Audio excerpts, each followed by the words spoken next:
read to you one of my favorite stories to read in November. And since it's the last day of November, I better get it done. It's called The Rough-Faced Girl. I hope that you can see a similarity between a fairy tale that you know and are familiar with. So we'll talk about that at the end. The Rough-Faced Girl, written by Rafe Martin. Once long ago, there was a village by the shores of Lake Ontario. Off from the other wigwams of this village stood one great, huge wigwam. Painted on its sides were pictures of the sun, moon, stars, plants, trees, and animals. And inside this wigwam, there was said to live a very great, rich, powerful, and supposedly handsome invisible being. However, no one could see him except his sister, who lived there too.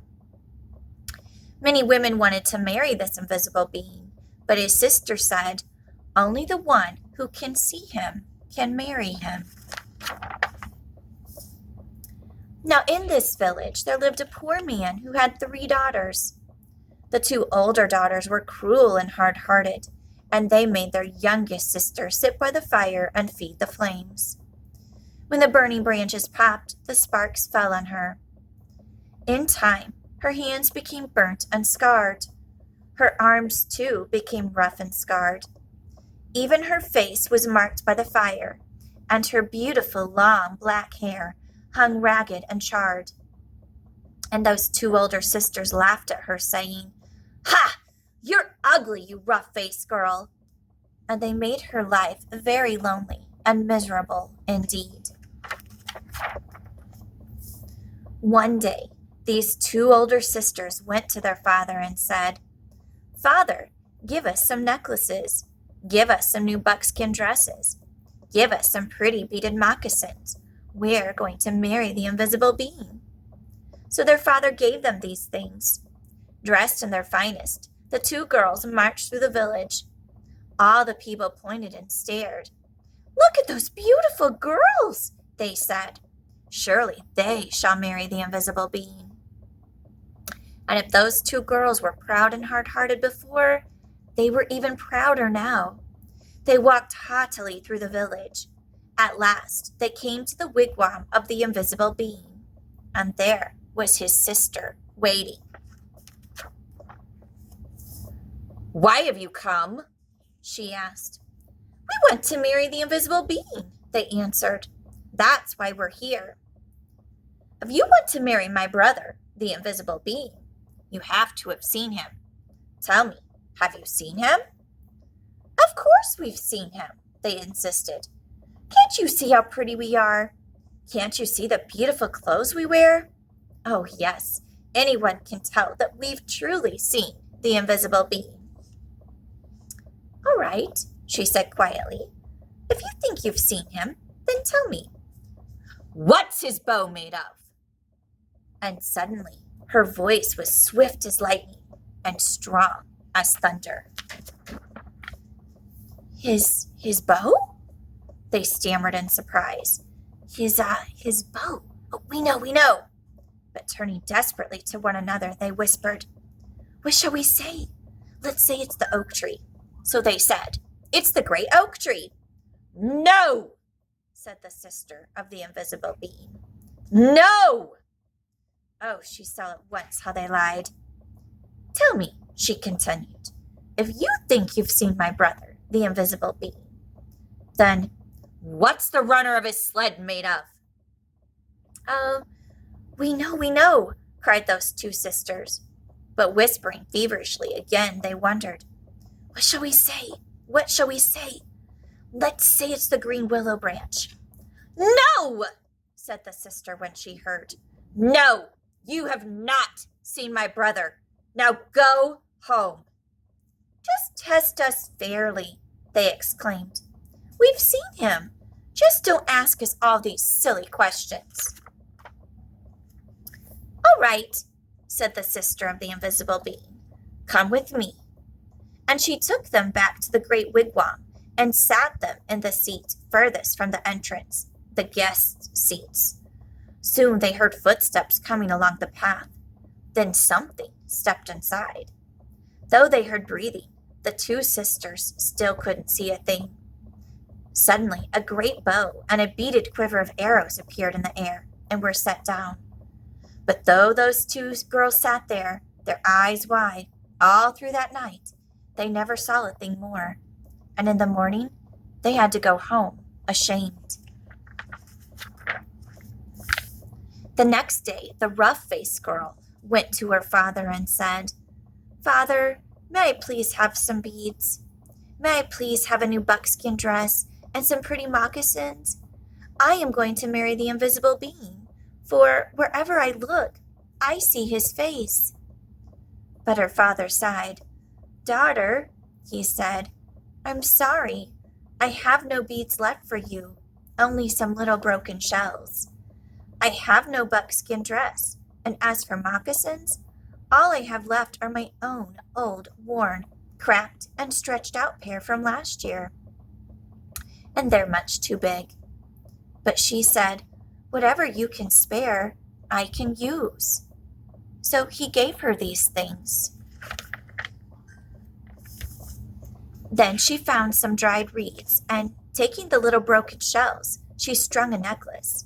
She stripped birch bark from dead trees and made a cap, a dress, and leggings. Then with a sharp piece of bone, she carved in the bark pictures of the sun, moon, stars, plants, trees, and animals. She went down to the lake shore and soaked the moccasins in the water until they grew soft. Then she molded them to her feet, but they were still too big, and they flapped like duck's feet as she walked. Then all of the people came out of their wigwams. They pointed and stared. "Look at that ugly girl," they laughed. "Look at her strange clothes. Hey, go home, you ugly girl. You'll never marry the invisible being." But the rough-faced girl had faith in herself, and she had courage.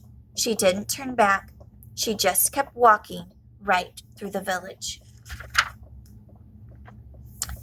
And as she walked on, she saw the great beauty of the earth and skies spreading before her.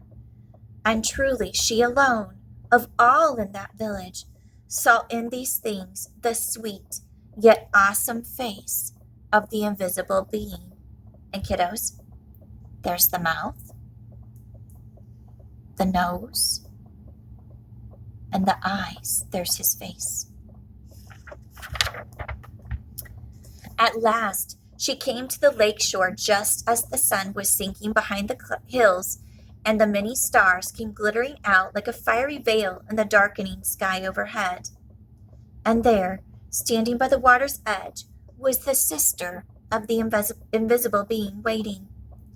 Now, the sister of the invisible being was a wise woman. When she looked at you, she didn't just see your face or your hair or your clothes. No, when she looked at you, she would look right in the eyes, and she could see all the way down to your heart. And she could tell if you had a good, kind heart or a cold, hard, cruel one. And when she looked at the rough-faced girl, she saw at once that, though her skin was scarred, her hair burnt, her clothes strange, she had a beautiful, kind heart. And so she welcomed her dearly, saying, "Oh, my sister, why have you come?" And the rough-faced girl replied, "I have come to marry the invisible being." "Ah," said the sister very gently now, "if you want to marry him, you have to have seen him. Tell me, have you seen my brother, the invisible being?" And the rough-faced girl said, "Yes." "All right then," said the sister, "if you have seen him, tell me, what's his bow made of?" And the rough-faced girl said, "His bow? Why, it's the great curve of the rainbow." "Ah!" exclaimed the sister in excitement. "Tell me, if you have seen my brother, the invisible being, what's the runner of his sled made of?" And the rough-faced girl, looking up into the night sky, said, "The runner of his sled? Why, it's the spirit road, the Milky Way of stars that spreads across the sky." Ah, cried the sister in wonder and delight. You have seen him. Come with me. And taking the rough-faced girl by the hand, she led her back to the great wigwam and sat her on the seat next to the entrance, the wife's seat. Then they heard footsteps coming along the path, closer and closer. The entrance flap of the wigwam lifted up, and in stepped the invisible being.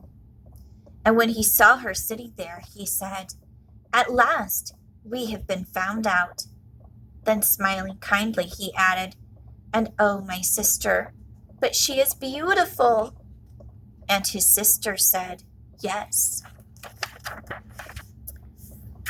The sister of the invisible being then gave the rough-faced girl the finest of buckskin robes and a necklace of perfect shells. Now bathe in the lake, she said, and dress in these. So the rough-faced girl bathed in the waters of the lake. Suddenly all of the scars vanished from her body. Her skin grew smooth again, and her beautiful black hair grew in long and glossy as a raven's wing. Now anyone could see that she was indeed beautiful, but the invisible being and his sister had seen that from the start. Then at last, the rough-faced girl and the invisible being were married. They lived together in great gladness and were never parted. So a couple of things to know from this book. First of all, this is the Native American version of Cinderella. So the two stepsisters that were horrible to Cinderella, and then the rough-faced girl is Cinderella. The second thing to remember is this, kiddos, and I tell you this all the time in class. Look at people with your heart. Your heart is what makes you who you are. It doesn't matter what you look like on the outside. What matters is who you are on the inside. All right, this is an AR book. I'll put the quiz number with the title of the video. I love you and miss you guys. Bye.